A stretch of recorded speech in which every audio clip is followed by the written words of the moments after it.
Hello friends, welcome to my YouTube channel. देखिए, commerce lesson plan आप कैसे बनाएंगे। कॉमर्स में टॉपिक है आपका जर्नल, यानी कि रोजाना मचा चक्र, फर्स्ट अवधि 40 मिनट। समान उद्देश्य लिखेंगे। छात्रों को वाणिज्य का उपयोग बताना, छात्राओं को देश की आर्थिक वाणिज्यिक व्यवस्था से परिचित कराना, छात्राओं को की मानसिक शक्ति का विकास करना, छात्राओं में वाणिज्य विषय के प्रति रुचि उत्पन्न करना, छात्राओं की अभिव्यक्ति शैली का विकास करना। ये समान उद्देश्य हो गए। उसके बाद विशिष्ट उद्देश्य आपको लिखना है। छात्राओं को जर्नल से अवगत कराना, छात्राओं को जर्नल के बारे में विस्तृत जानकारी देना, विभिन्न बोधात्मक प्रश्नों द्वारा छात्रों को समझने तर्क करने की क्षमता को विकसित करना।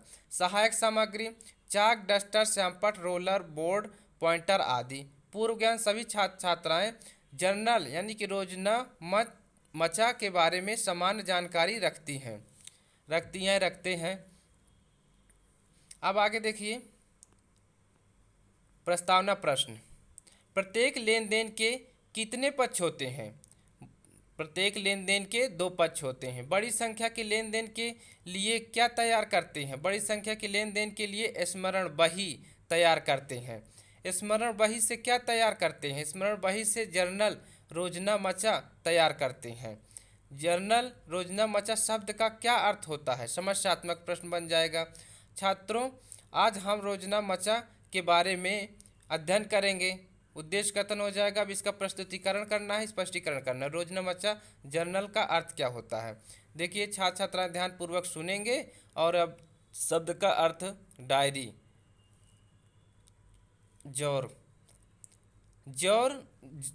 जर्नल शब्द की उत्पत्ति फ्रेंच भाषा के जौर शब्द से हुई, जिसका अर्थ है डायरी। अंग्रेजी में इसे डे तथा हिंदी में इसे दिवस कहा जाता है। ट्रांजैक्शन को व्यवस्थित तरीके से डेट वाइज और सीरियल वाइज जिस लेखा पुस्तक में लिखा जाता है उसे रोजना मचा या जर्नल कहते हैं। यह लेखा करने की प्रथम एवं प्रमुख बुक होती है, जिसे प्रारंभिक लेखा पुस्तक के नाम से भी जाना जाता है। अब देखिए प्रश्न, जर्नल शब्द की उत्पत्ति किस शब्द से हुई। जर्नल शब्द की उत्पत्ति जोर शब्द से हुई। जर्नल की परिभाषा क्या है। ट्रांजैक्शन को व्यवस्थित तरीके से डेट वाइज और सीरियल वाइज जिस लेखा पुस्तक में लिखा जाता है उसे जर्नल कहते हैं। जर्नल के क्या लाभ हैं। समस्यात्मक प्रश्न बन जाएगा, इसका स्पष्टीकरण करना है। तो देखिए स्पष्टीकरण, जर्नल निम्नलिखित लाभ हैं। तिथिवार लेन देन का विवरण प्राप्त होना। जर्नल में लेन देन का प्रविष्टि तिथिवार की जाती है, अतः लेन देन का विवरण तिथिवार मिल जाता है। छात्र छात्राएं ध्यान पूर्वक सुनेंगे। दूसरा, खतौनी की सुविधा। जर्नल से खाता बही में खोले गए विभिन्न खातों में खतौनी करने से सुविधा होती है। लेन देन का पूर्ण विवरण मिलना। जर्नल में लेन देन की प्रविष्टि के साथ साथ सौदे का संक्षिप्त विवरण व्याख्या के रूप में दिया जाता है। अशुद्धियों की कम संभावना। चौथा है, देखिए, अशुद्धियों की कम संभावना। जर्नल में सौदे के दोनों रूप यानी डेबिट या क्रेडिट प्रविष्टियां साथ साथ की जाती हैं, इससे अशुद्धियों की संभावना कम हो जाती हैं। फिर झगड़ों का निपटारा। जर्नल व्यवहारिक झगड़ों व मतभेदों को निपटाने में भी मदद करते हैं। प्रश्न है, जर्नल के कितने लाभ हैं। जर्नल के कोई 2 लाभ के नाम बताइए। और जर्नल का प्रारूप क्या है। ये आपका समस्यात्मक प्रश्न बन जाएगा। फिर देखिए, इस तरफ फॉर्मेट ऑफ जर्नल बना है एक साइड। अब स्पष्टीकरण करना है जर्नल का प्रारूप। स्पष्टीकरण में देखिए, जर्नल के प्रारूप में पहला कॉलम दिनांक का होता है, दूसरा कॉलम विवरण पर्टिकुलर का होता है, तीसरा कॉलम LF खाता संख्या का होता है और चौथा कॉलम अमाउंट का होता है, जिसमें दाईं तरफ क्रेडिट अमाउंट और बाईं तरफ डेबिट अमाउंट कॉलम होता है। इस तरह से जर्नल के प्रारूप में 5 कॉलम बनते हैं।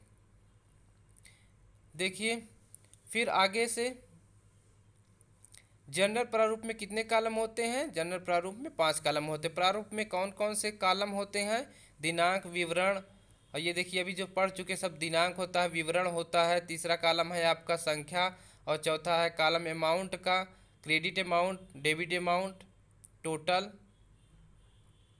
फिर उसके बाद देखिए लेखन एवं निरीक्षण का। श्यामपट्ट पर लिखे गए सूचनाओं को छात्राओं से अपनी उत्तर पुस्तिका पर लिखने को कहेंगे और स्वयं घूमकर उसका क्या करेंगे, निरीक्षण करेंगे। सैंपल पर लिखे गए सूचनाओं को अपनी उत्तर पुस्तिका में लिखेंगे। पुनरावृत्ति के प्रश्न, जनरल शब्द को हिंदी में क्या कहते हैं? जनरल के लाभ बताइए। जनरल के प्रारूपों में कितने कॉलम होते हैं? जनरल से क्या आशय है? ये आपके पुनरावृत्ति प्रश्न हो गए। अब उसके बाद गृह कार्य, जनरल किसे कहते हैं? जनरल का प्रारूप कैसा होता है, चित्रित कीजिए। जनरल के लाभ के बारे में लिखिए। तो इस तरह से ये लेसन प्लान आपका कंप्लीट हो जाता है जनरल के बारे में।